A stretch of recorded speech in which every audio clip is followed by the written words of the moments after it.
Now we need to look at James Billington's book, probably one of the most important books you're ever going to find. Today, James Billington is the chief librarian for the Library of Congress. So this man is without a doubt well suited to discuss the story in his book about the communist world movement and how it was financed, who did it, what the symbols meant. This is really an important book, James Billington, and the book is called Fire in the Minds of Men.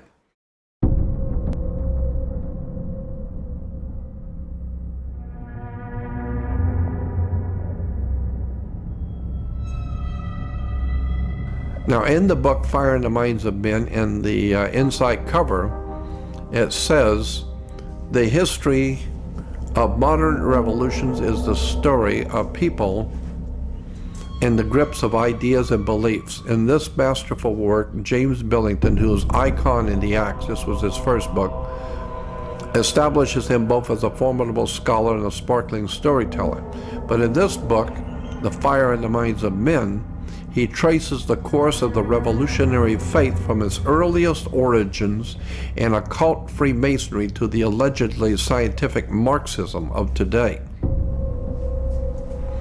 Now, in the introduction is a profound paragraph in Fire in the Minds of Men. James Billington says in the introduction, "A recurrent mythic model for revolutionaries, early romantics and young Karl Marx, and the Russians of Lenin's time, was Prometheus, who stole fire from the gods for the use of mankind. The Promethean faith of revolutionaries resembles in many respects the general modern belief that science would lead men out of darkness into light.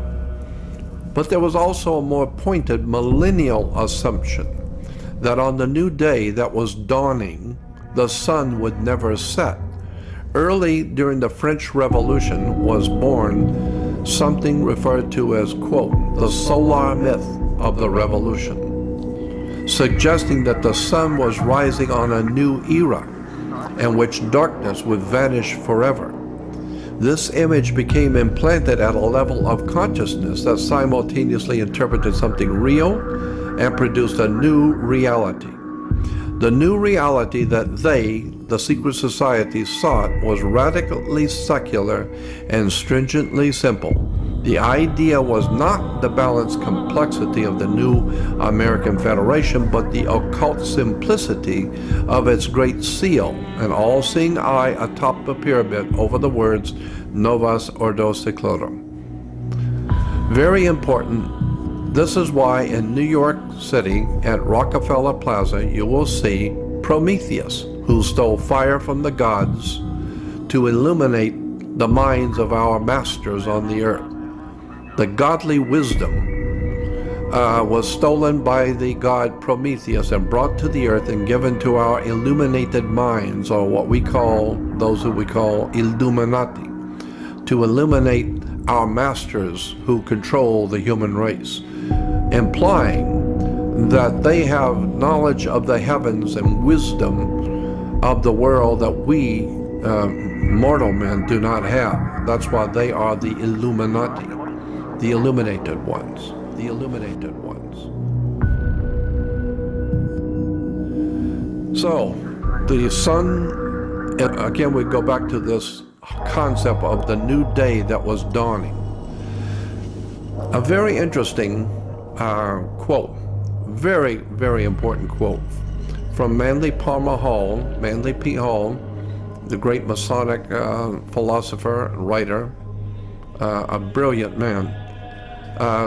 In his book called Masonic Orders of Fraternity, he says this: "A world fraternity was needed, sustained by a deep and broad program of education according to the method," meaning there's a method to all of this. "Such a fraternity could not immediately include all men, but it could unite the activities of certain kinds of men, regardless of their racial and religious beliefs or the nations in which they dwelt." He goes on to say, "These were the men of towardness, those sons of tomorrow, whose symbol was a blazing sun rising over the mountains of the east. That's a very important point. These were the men of towardness, those sons of tomorrow whose symbol was the blazing sun rising over the mountains of the east. He goes on to say, while it is difficult to trace the elements of a pattern never intended to be obvious, but the broad shape of the design is dimly apparent, an invisible empire in the Empire State, New York. So this invisible empire is using the symbol of the blazing sun rising over the mountains of the east. And you see it in Romania, in Mongolia, in Armenia, State Seal of Santa Barbara, in Arizona, Illinois. You can go on for hours on this stuff. Montana, Nevada, Ohio, California Insurance, New York. Here's the city of New York seal with the sun rising behind the mountains of the east. Obama's sun behind the mountains, rising behind the mountains. Go to Google and put Obama and New Day, and you will see there's almost 1,947,000 back then. Almost 1 million entries on the web talking about Obama bringing the dawn of a new day. It's everywhere. Barack Obama's dawn of a new day for America. A new day dawns for our country. So here we have newspapers from the UK. And it says only a strategic partnership with China will keep this new dawn bright. Here is Gordon Brown with his wife talking to Ted Kennedy, and it says Gordon Brown, the Prime Minister of England, calls for a new dawn of collaboration with the US and the European Union. Bush sees a bright dawn emerging.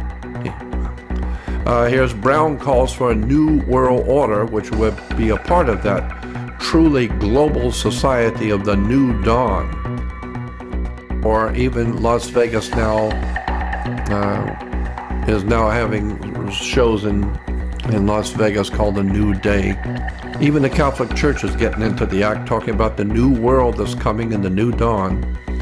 Now, there's a very important book that cannot be found today. It's a very, very good book, and I've got 2 copies of it. Page 130, you'll see this is the state arms for the old Soviet Communist Empire. But you will see the sun rising over the earth, coming up onto the earth. The Soviet coat of arms graphically presents, there it is again, the dawn of a new day for the entire world. So this is a very important symbol for world communism, is the dawning of a new day for the entire world.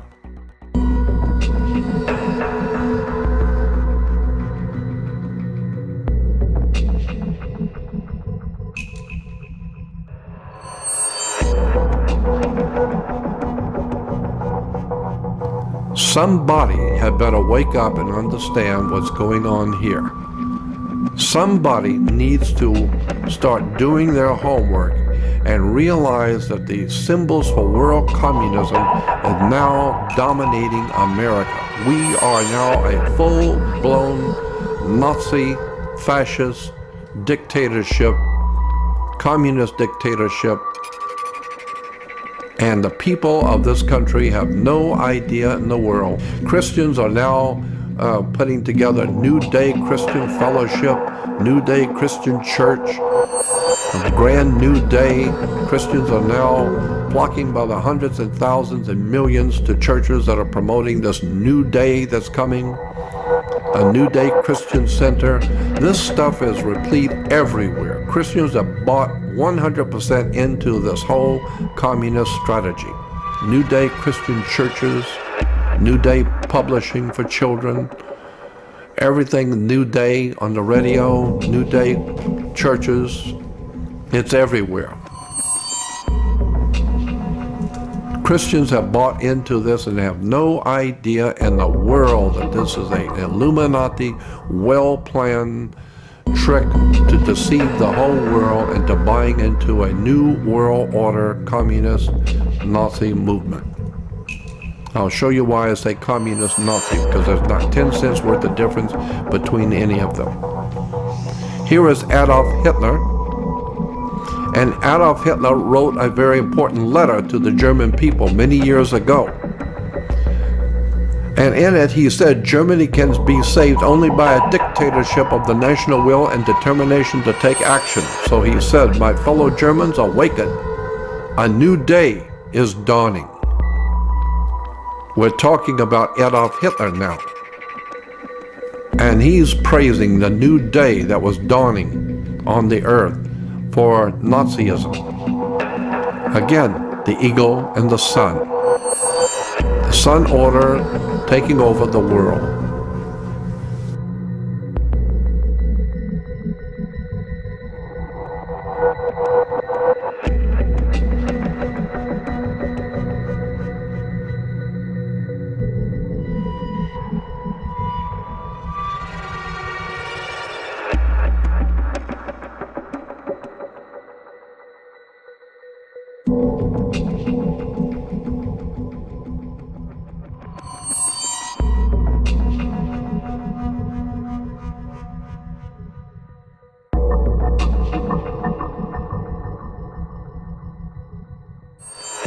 So they put this out on the History Channel, and it's called The New World Order. And you can buy this whole set from the History Channel. New World Order. And what is it about? Well, the picture. It's about Adolf Hitler, because that's what the Nazis were trying to establish, as a new world order. And of course, Bush was called the son of the New World Order. This was in Time magazine. Obviously, he was the son of the New World Order because his family financed Adolf Hitler. The Bush family put up the money to finance Adolf Hitler and the murder of people all over the world. So that's why the History Channel has a television series called The New World Order about Adolf Hitler, and Bush is referred to as the son of the New World Order. I don't know if that tells you anything. And here's the New World Order, Adolf Hitler, and here's the Bushes who financed Adolf Hitler. They're still working on building a new world order. And of course, behind all of this is, of course, the Vatican. The Pope calls for a new world order. You better find out. You'll see the Vatican, the Pope is wearing the sunrise on his papal headdress. Here is Adolf Hitler in the Vatican with the papal officials in the Vatican, because Adolf Hitler merely represented the Catholic Church, and the Catholic Church represented Rome and the domination of the Roman Empire. And as far back as the Caesars, their symbol was the symbol of the sun order. So Hitler was a Catholic, was never excommunicated, financed, organized, directed by the Catholic Church. So you just keep continuing to send money to the Holy Father, and one day you're going to wake up and find out what the Catholic Church was really all about.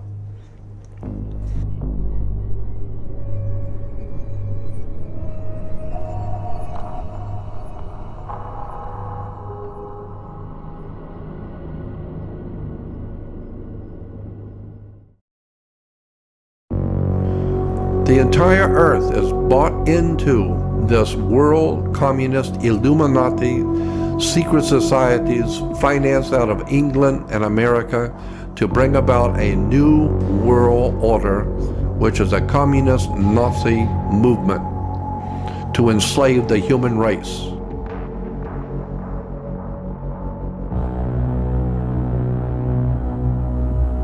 Understand the right and the left wing of the eagle, the sun order. Right wing is Vatican, Holy Father, Morton Bormann, Adolf Hitler, Nazi, New World Order, Republicans. And the left wing is the Soviet, Communist, New World Order, Democrats, Secret Society, Illuminati.